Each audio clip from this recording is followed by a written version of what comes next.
ಅಜ್ಜಿ ತುಂಬ ಬಾಯಾರಿಕೆ ಆಗ್ತಿದೆ, ಸ್ವಲ್ಪ ನೀರು ಕೊಡ್ತೀರಾ? ಆಯ್ತಪ್ಪ, ತಂದು ಕೊಡ್ತೀನಿ.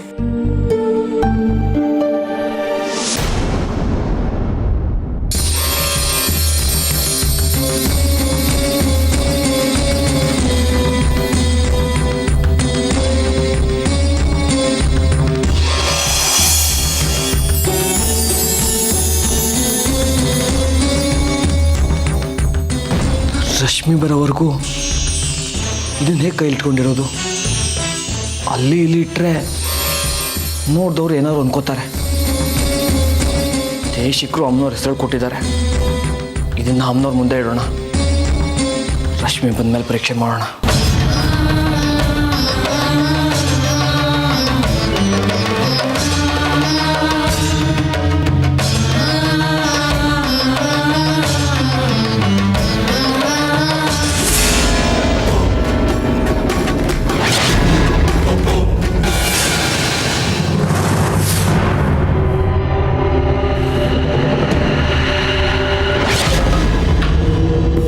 ಇದು ಬಂಗಾರಿ ಪಾದರಕ್ಷೆ. ಇವನೇನು ಇವತ್ತಿಷ್ಟು ಬೇಗ ಬಂದಿದ್ದಾನೆ? ಇವನಿದ್ರೆ ಹಿರಣ್ಮಯ್ಯನ ಗೋಳು ಹೊಯ್ಕೊಳ್ಳೋದಕ್ಕಾಗೋದಿಲ್ಲ. ಮಗಳ ಮೇಲೆ ತುಂಬ ಪ್ರೀತಿ ಬಂದ್ಬಿಡತ್ತೆ. ನನ್ನ ಕೆಲಸಗಳಿಗೂ ಅಡ್ಡಿ ಬರ್ತಾನೆ. ಆದರೂ ದುಡ್ಡು ಸುಟ್ಟಿರೋದು ಹಿರಣ್ಮಯ್ಯನೇ ಅಂತ ಅವನಿಗೆ ಮನವರಿಕೆ ಮಾಡಿರೋದ್ರಿಂದ ಅವಳ ಮೇಲಿನ ಅಭಿಮಾನ ಸ್ವಲ್ಪ ಕಡಿಮೆನೇ ಆಗಿದೆ. ನೋಡೋಣ ಏನು ಮಾಡೋದಕ್ಕಾಗುತ್ತೆ ಅಂತ.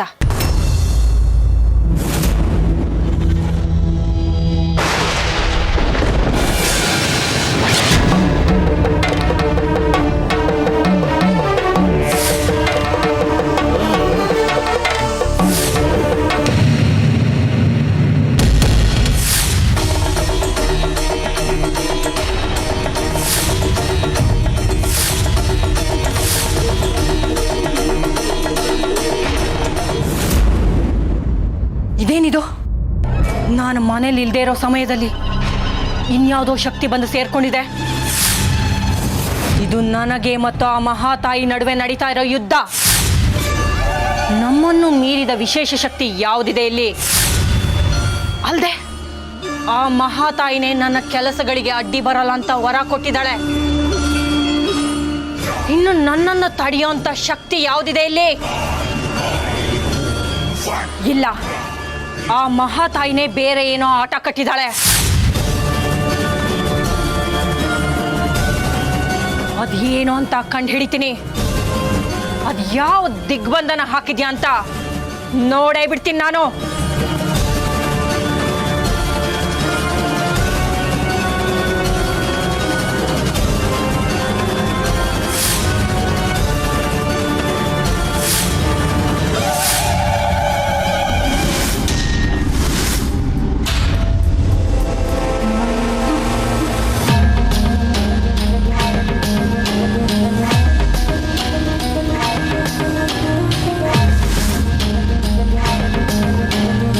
ಎಲ್ಗೋಗಿದೆ ರಶ್ಮಿ?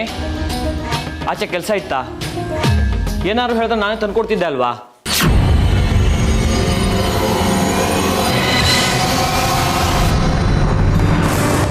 ರಶ್ಮಿ, ಏನ್ ಹುಡುಕ್ತಿದ್ಯಾ? ಹೇಳಿದ್ರೆ ನಾನು ಸಹಾಯ ಮಾಡ್ತೀನಿ. ಹೌದು ಕಣೆ ರಶ್ಮಿ, ಮನೆ ಒಳಗಡೆ ಬಂದವಳು ಯಾರ ಹತ್ರನೂ ಮಾತಾಡದೆ ಸುಮ್ಮನೆ ಹುಡುಕಾಡ್ತಿದ್ಯಲ್ಲ. ಏನ್ ಬೇಕಾಗಿತ್ತೆ? ಏನಾದ್ರೂ ಮರ್ತೋಗಿದ್ದೇನೆ?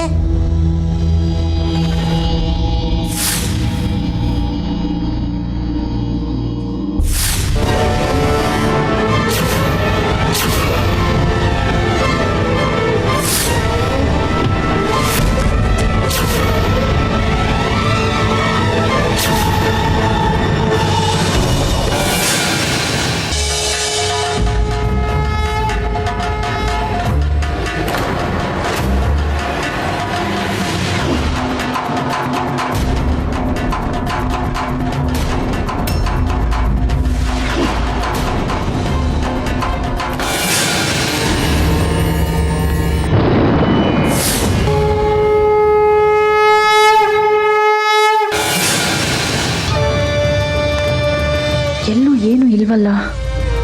ಆದರೂ ನನ್ನನ್ನು ತಡೆದ ಶಕ್ತಿ ಯಾವುದು? ಈ ಅಜ್ಜಿಗೂ ಬಂಗಾರಿಗೂ ನನ್ನನ್ನು ನಿಗ್ರಹಿಸೋ ಶಕ್ತಿ ಅಂತೂ ಇಲ್ಲ. ನನ್ನ ಶಕ್ತಿಯನ್ನು ಮೀರಿ ಏನ್ ನಡೀತಿದೆ ಈ ಮನೇಲಿ?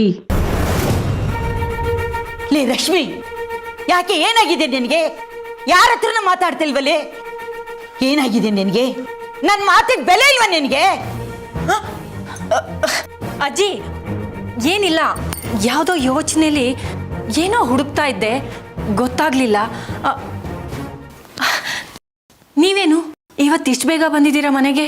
ಅಂಗಡಿಯಲ್ಲಿ ಏನು ಕೆಲಸ ಇರಲಿಲ್ಲ, ಬೇಜಾರಾಗ್ತಿತ್ತು, ಮನೆಗೆ ಬಂದ್ಬಿಟ್ಟೆ. ಓಹ್, ಹಾ. ಅಂಗಡಿಯಿಂದ ಸೀದಾ ನೀವು ಮನೆಗೆ ಬಂದ್ರಾ ಅಥವಾ ಬೇರೆ ಎಲ್ಲಾದರೂ ಹೋಗಿ ಬಂದ್ರಾ? ಅದು ಮನಸ್ಸಿಗೆ ಯಾಕೋ ಬೇಜಾರಾಗ್ತಾ ಇತ್ತು, ಅದಕ್ಕೆ ದೇವಸ್ಥಾನಕ್ಕೆ ಹೋಗಿ ಅಮ್ಮನವ್ರಿಗೆ ಕೈ ಮುಗಿದು ಬಂದೆ.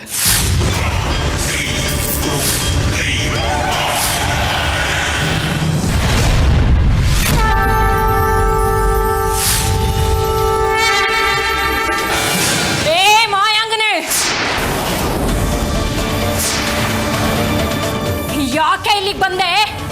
ಇಲ್ಲಿ ಬರಕೂಡ್ದು ಅಂತ ಹೇಳಿರ್ಲಿಲ್ವಾ ನಾನು? ನಿನ್ನಾಟ ನನ್ನ ಹತ್ರ ನಡೆಯೋದಿಲ್ಲ. ಇಲ್ಲಿಂದ ಹೋಗ್ಬೇಕು. ಹೋಗು ಅಂದ್ರೆ ಹೋಗ್ತಾ ಇರ್ಬೇಕಷ್ಟೇ. ಲೇ ರಶ್ಮಿ, ಏನಾಗಿದೆ ನಿನಗೆ? ನಿನ್ಗೇನು ಬುದ್ಧಿಗಿದ್ದೆ ಕೆಟ್ಟೈತಾನೆ? ಮನೆಯಿಂದ ಹೋಗು ಅಂತಿದ್ಯಲ್ಲ, ಯಾರನ್ನೇ ಹೋಗು ಅಂತಿದ್ಯಾ? ಬಂಗಾರಿ ಕಣೆ, ಬಂಗಾರಿ ಇವನು. ಏನಾಗಿದೆ ನಿನ್ಗೆ?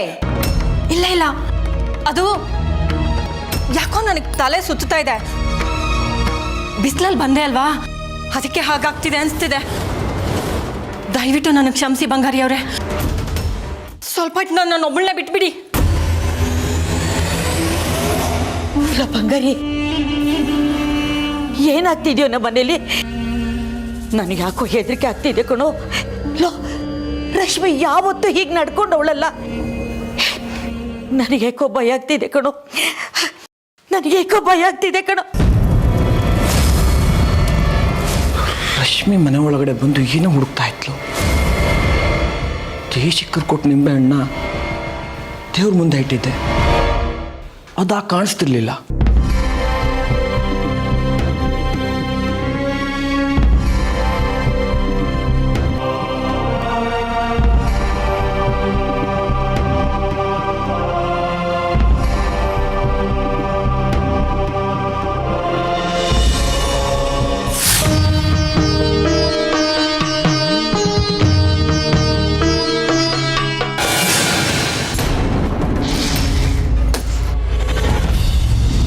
ಬಾಗ್ಲಲ್ಲಿ ನನ್ನನ್ನು ತಡೆದ ಶಕ್ತಿ ಯಾವುದು?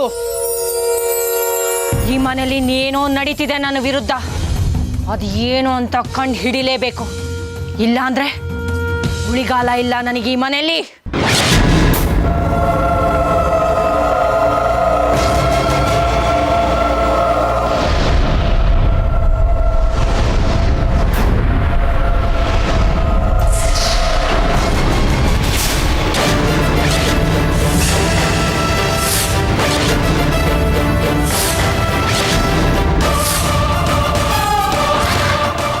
ಇದೇನಿದು? ಇವಳು ಬೆಂಕಿ ಪಟ್ಟಣ ಉಪಯೋಗಿಸ್ದೇನೆ, ಕಡ್ಡಿಗಿರ್ದೇನೆ ಒಲೆ ಉತ್ಸ್ಲ. ನಾನು ನೋಡಿದ್ದೆ ತಪ್ಪ. ಇನ್ನು ಆ ಹಿರಣ್ಮಯಿ ಬಂದಿಲ್ಲ. ಎಲ್ಲ ಹಾಳಾಗಿ ಹೋಗಿದ್ದಾಳೋ? ಅವಳು ಏನಾದ್ರೂ ಆ ಮಹಾತಾಯಿಯ ಮಾಟ ಮಂತ್ರ ಕಲಿಯೋದಕ್ಕೆ ಹೋಗಿದ್ದಾಳ? ಏನು ತಿಳಿತಾ ಇಲ್ಲ. ತಪ್ಪು ಮಾಡಿಬಿಟ್ಟೆ. ಆ ಮಹಾತಾಯಿ ಹತ್ರ ಒಂದೇ ವರ ಕೇಳಿಬಿಟ್ಟೆ. ಹೀಗೆ ಅಂತ ಗೊತ್ತಿದ್ದಿದ್ರೆ ಎಲ್ಲ ವಿಷಯಗಳನ್ನು ಸೇರಿಸಿ ಅವಳ ಶಕ್ತಿನೇ ಇಲ್ದೇ ಇರೋ ಹಾಗೆ ವರ ಕೇಳ್ತಿದ್ದೆ. ತಪ್ಪು ಮಾಡಿಬಿಟ್ಟೆ ನಾನು.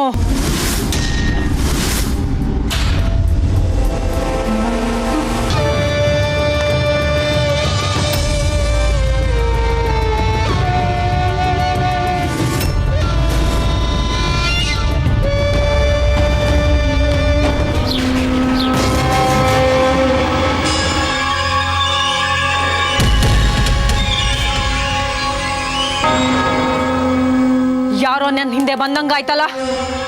ಯಾರೋ ಇಲ್ಲಿ ಶಕ್ತಿ ಪ್ರದರ್ಶನ ಮಾಡ್ತಾ ಇದ್ದಾರೆ. ನನ್ನ ತಲೆ ಸಿಡಿದು ಹೋಗ್ತಾ ಇದೆ.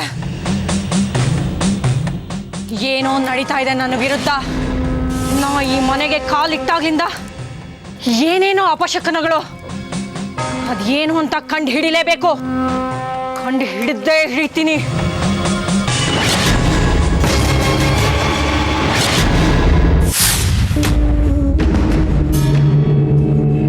ಅಂದ್ರೆ ದೇಶಿಕ್ ಹೇಳಿದ ಸತ್ಯ ಅಂತಾಯ್ತು. ನನ್ನ ಹೆಂಡತಿ ರಶ್ಮಿ ಆಗುವುದಿಲ್ಲ. ಅವಳ ಮೈಯಲ್ಲಿ ಯಾವುದೋ ಒಂದು ದುಷ್ಟಶಕ್ತಿ ಸೇರ್ಕೊಂಡಿದೆ. ಇದನ್ನ ದೇಶಿಕ್ರ ಹತ್ರ ಕೇಳಲೇಬೇಕು, ಇದಕ್ಕೆ ಪರಿಹಾರ ಏನು ಅಂತ. ಪಾಪ ರಶ್ಮಿ ತನಗರಿವಿಲ್ದೇನೆ ತಾನಿಷ್ಟಪಡೋ ಹಿರಣ್ಮೈಗೆ ತೊಂದರೆ ಕೊಡ್ತಿದ್ದಾಳೆ. ಹಿರಣ್ಮೈನೂ ಅಷ್ಟೇ ತಾನು ಮಾಡಿರೋ ತಪ್ಪಿಗೆ ಶಿಕ್ಷೆ ಅನುಭವಿಸ್ತಿದ್ದಾಳೆ. ಇದಕ್ಕೆಲ್ಲ ಪರಿಹಾರ ಬೇಕು ಅಂದರೆ ದೇಶಿಕರನ್ನ ಕೇಳಲೇಬೇಕು.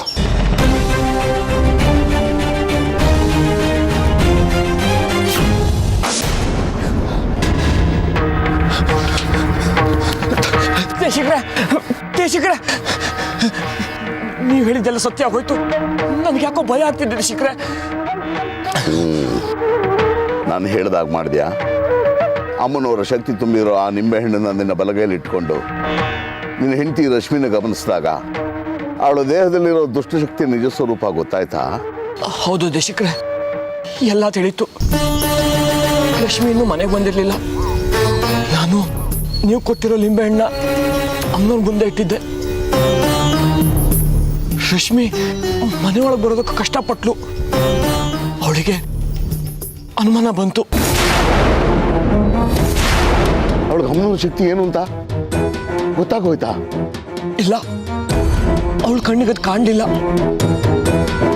ಮತ್ತೆ ನಾನು ಹೋಗಿ ನೋಡಿದೆ, ಅಲ್ಲಿ ಲಿಂಬೆಹಣ್ಣಿತ್ತು. ನಾನು ಅದು ತಗೊಂಡು ಅವಳ ಹಿಂದೆನೆ ಹೋದೆ.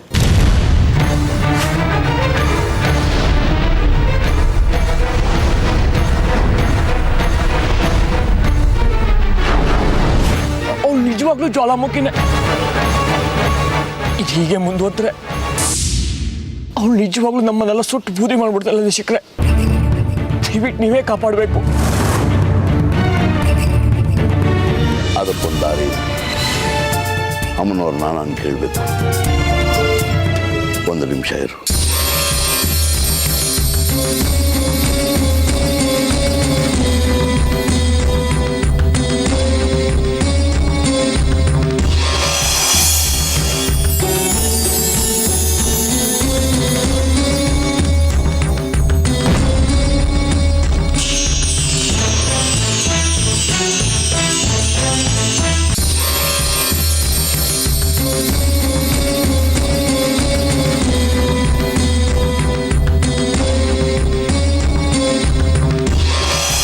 ತಾಯಿ, ಆ ಜ್ವಾಲಾಮುಖಿಯಿಂದ ಬಂದಿರೋ ಕಂಟಕ ಕಳೆಯೋದಿಕ್ಕೆ 5ನೇ ಲಿಂಗವನ್ನು ತಂದು ನಿನ್ನ ಸನ್ನಿಧಾನದಲ್ಲಿ ಸೇರಿಸೋದಿಕ್ಕೆ ಮುಂದಿನ ದಾರಿ ಯಾವುದು ಅಂತ ತೋರಿಸು ತಾಯಿ.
ಈಗ ದಾರಿ ಸಿಕ್ಕಿದೆ. ನೀನೀಗಲೇ ಶಂಕರಾಪುರ ಅನ್ನೋ ಊರಿಗೆ ಹೋಗ್ಬೇಕು.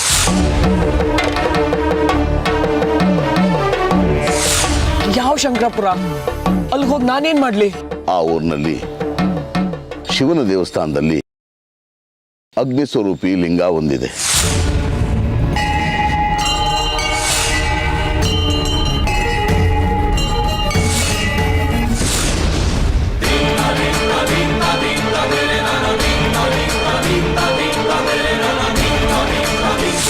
ಅದಕ್ಕೆ ಅಗ್ನಿಲಿಂಗ ಅಂತ ಹೇಳ್ತಾರೆ. ಅದನ್ನು ನೀನು ತರಬೇಕು.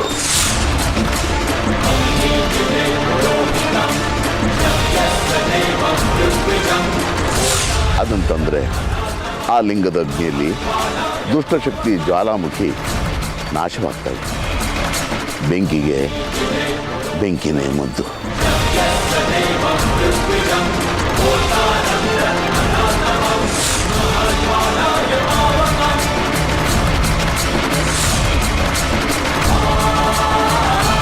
ಇಂಥ ಸಾಹಸಗಳನ್ನೆಲ್ಲ ಹಿರಣ್ಮಯಿ ಮಾಡ್ತಿದ್ಲು. ಈಗ ನಾನು ಮಾಡ್ಬೇಕಾದೆ ಶಿಖರೆ. ಈಗ ಹಿರಣ್ಮಯಿ ಜ್ವಾಲಾಮುಖಿ ಹಿಡಿತದಲ್ಲಿದ್ದಾಳೆ. ಅವಳು ಹೋಗೋದಕ್ಕಾಗೋದಿಲ್ಲ. ಈ ಕೊನೆಯ ಲಿಂಗವನ್ನು ನೀನೇ ತರಬೇಕು.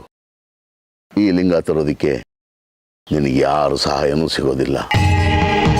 ನೀನು ಒಂದು ಪಕ್ಷ ಹಾಗೆ ಆ ಲಿಂಗವನ್ನು ತಂದರೆ ನಿನ್ನ ಹೆಂಡತಿ ರಶ್ಮಿ ಹಾಗೂ ನಿನ್ನ ಮಗಳು ಹಿರಣ್ಮಯಿನ ಉಳಿಸ್ಕೋಬಹುದು. ಆಗ್ಲಿದೆ ಶಿಖರೆ, ಅದೆಷ್ಟೇ ಕಷ್ಟ ಆಗಲಿ ಶಂಕರಾಪುರಕ್ಕೆ ಹೋಗಿ ಅಗ್ನಿಲಿಂಗನ ತಂದೆ ತರ್ತೀನಿ. ಹಾಂ, ಇನ್ನೊಂದು ವಿಷಯ ನೆನಪಿಟ್ಕೋ. ನೀನು ಶಂಕರಾಪುರಕ್ಕೆ ಹೋಗಿ ಆ ಅಗ್ನಿಲಿಂಗವನ್ನು ತರೋ ವಿಷಯ ಯಾವುದೇ ಕಾರಣಕ್ಕೂ ನಿನ್ನ ಹೆಂಡತಿ ರಶ್ಮಿ ದೇಹದಲ್ಲಿರೋ ಜ್ವಾಲಾಮುಖಿಗೆ ತಿಳಿಬಾರ್ದು. ನೀನು ಅಗ್ನಿಲಿಂಗವನ್ನು ಶಂಕರಾಪುರದಿಂದ ಇಲ್ಲಿಗೆ ತರೋವರೆಗೂ ಈ ವಿಷಯ ಯಾರಿಗೂ ಗೊತ್ತಾಗಬಾರ್ದು. ಗುಟ್ಟಾಗಿರಬೇಕು. ಒಂದು ಪಕ್ಷ ಈ ವಿಷಯ ರಶ್ಮಿ ದೇಹದಲ್ಲಿರೋ ಜ್ವಾಲಾಮುಖಿಗೆ ತಿಳಿದ್ರೆ ನಿನ್ನ ಪ್ರಾಣಕ್ಕೆ ಅಪಾಯ ಇದೆ ಬಂಗಾರಿ. ಆಗ್ಲಿದೆ ಶಿಖರೆ, ಅಮ್ಮನವ್ರ ಕೃಪೆ, ನಿಮ್ಮ ಆಶೀರ್ವಾದದಿಂದ ಅಗ್ನಿಲಿಂಗನ ತಂದೆ ತರ್ತೀನಿ. ನಾನಿನ್ ಬರ್ತೀನಿ. ಒಳ್ಳೇದಾಗ್ಲಪ್ಪ, ಹೋಗ್ಬಿಟ್ವಾ. ಅಮ್ಮ ತಾಯಿ, ಆದಷ್ಟು ಬೇಗ ಪಂಚಲಿಂಗಗಳು ಕೂಡಿ ಶ್ರೀಚಕ್ರದ ದರ್ಶನದ ಭಾಗ್ಯದ ಅಮೃತಗಳಿಗೆ ನನಗೆ ಸಿಗೋ ಹಾಗೆ ಮಾಡು ತಾಯಿ.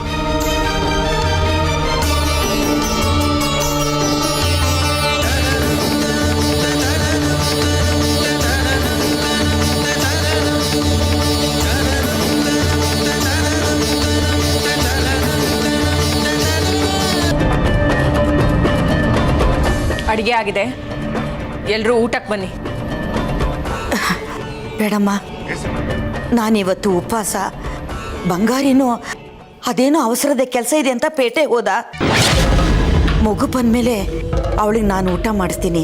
ನೀನು ಊಟ ಮಾಡಿ ನಿನ್ನ ಕೆಲಸ ಏನಿದ್ರೆ ನೋಡ್ಕೊಮ್ಮ. ಅವಸರದ ಕೆಲಸ ಅಂತ ಹೋದ್ರ ಅದು ನನಗೆ ಹೇಳ್ದೆ. ಎಷ್ಟೇ ಅವಸರ ಇದ್ರು ನನಗೊಂದು ಮಾತು ಹೇಳಿ ಹೋಗ್ಬೋದಿತ್ತಲ್ಲ. ನಾನು ಹೇಳ್ದೆ ತಾಯಿ, ನಿನ್ನ ಹೆಂಡತಿಗೊಂದು ಮಾತು ಹೇಳ್ಬಿಟ್ಟು ಹೋಗಪ್ಪ ಅಂತ. ಇಲ್ದಿದ್ರೆ ನಿನ್ನ ಹೆಂಡತಿ ನನ್ನ ಮೇಲೆ ಕೂಗಾಡ್ತಾಳೆ ಅಂತಲೂ ಹೇಳಿದ್ದೀನಿ. ಆದರೆ ನನ್ನ ಮಾತನ್ನು ಕಿವಿಗೆ ಹಾಕೊಳ್ದೆ ಹೊರಟೇ ಬಿಟ್ಟ. ಅವನು ಬರೋದಿನ್ನೂ 4-5 ದಿನ ಆಗುತ್ತಂತೆ. ಇಲ್ಲ, ಇದ್ರಲ್ಲೇನೋ ಮರ್ಮ ಇದೆ. ನೀವೇನೋ ನನ್ನ ಹತ್ರ ಮುಚ್ಚಿಡ್ತಿದ್ದೀರಾ. ನೋಡು, ಇರೋ ವಿಚಾರ ಹೇಳ್ಬಿಡ್ತೀನಿ. ನನ್ನ ಮೇಲೆ ಕೋಪ ಮಾಡ್ಕೋಬಾರ್ದು. ನನಗೂ ಅದೇ ಬೇಕಾಗಿರೋದು. ನನಗೂ ಹೇಳ್ದೆ ಕೇಳ್ದೆ ಅವನು ಯಾಕೆ ಹೋದ ಪೇಟೆ ಊರಿಗೆ ಅಂತ. ಅಯ್ಯೋ, ಅವನು ಮಹಾ ಜಿಪುಣ ಕಣಮ್ಮ. ಅವನ ಸ್ನೇಹಿತನ ಗಾಡಿ ಪೇಟೆ ಕಡೆ ಹೊರಟಿತ್ತಂತೆ. ಅದರಲ್ಲೇ ಹೋದೆ ಪುಕ್ಸೆಟ್ಟೆ ಹೋಗ್ಬೋದು ಅಂತ ಅವನ ವಿಚಾರ. ಅದಾಗಲೇ ಅವನ ಸ್ನೇಹಿತನ ಗಾಡಿ ಹೊರಟು ನಿಂತಿತ್ತಂತೆ. ಇನ್ನು ಮನೆಗೆ ಹೋಗಿ ನನ್ನ ಹೆಂಡತಿ ಹೇಳ್ಬಿಟ್ಟು ಹೋಗ್ಬೇಕು ಅಂದರೆ ಗಾಡಿ ತಪ್ಪೋಗ್ಬಿಡುತ್ತೆ. ಇನ್ನು ಬಸ್ಗೆ ದುಡ್ಡು ಕೊಟ್ಟು ಹೋಗ್ಬೇಕಾಗತ್ತಲ್ಲ ಅಂತ ಅವನ ವಿಚಾರ ಕಣಮ್ಮ. ಅದಕ್ಕೆ ನಾನು ಈಗಲೇ ಈ ಕ್ಷಣನೇ ಹೊರಟ್ಬಿಡ್ತೀನಿ. ನೀವು ಅವಳಿಗೆ ಹೇಳ್ಕೊಳ್ಳಿ. ನಾನು ಬಂದಮೇಲೆ ಸಮಾಧಾನ ಮಾಡಿ ಅವಳಿಗೆ ಹೇಳ್ತೀನಿ ಅಂತ ಹೊರಟೇ ಬಿಟ್ನಮ್ಮ. ಇಷ್ಟು ಅವನೇ ಹೇಳಿದ್ನಾ ಅಥವಾ ನೀವು ಕತೆ ಕಟ್ ಹೇಳ್ತಿದ್ದೀರಾ? ಅಯ್ಯಯ್ಯೋ, ನಾನು ಯಾಕಮ್ಮ ಕತೆ ಕಟ್ ಹೇಳಿ? ಬೇಕಾದ್ರೆ ಅವ್ನು ಬಂದಮೇಲೆ ನೀನೇ ಕೇಳ್ಕೊ. ಒಳ್ಳೆ ಜಿಪುಣ್ ಮಹಾಶಯ, ಹೋದ್ರೆ ಹೋಗ್ಲಿ. ಅವನಿಲ್ಲೇ ಇದ್ರೆ ಆ ಹಿರಣ್ಮಯಿಗೆ ಕಾಟ ಕೊಡೋದಕ್ಕಾಗೋದಿಲ್ಲ. ಒಳ್ಳೇದೇ ಆಯ್ತು ಹೋಗಿದ್ದವನು.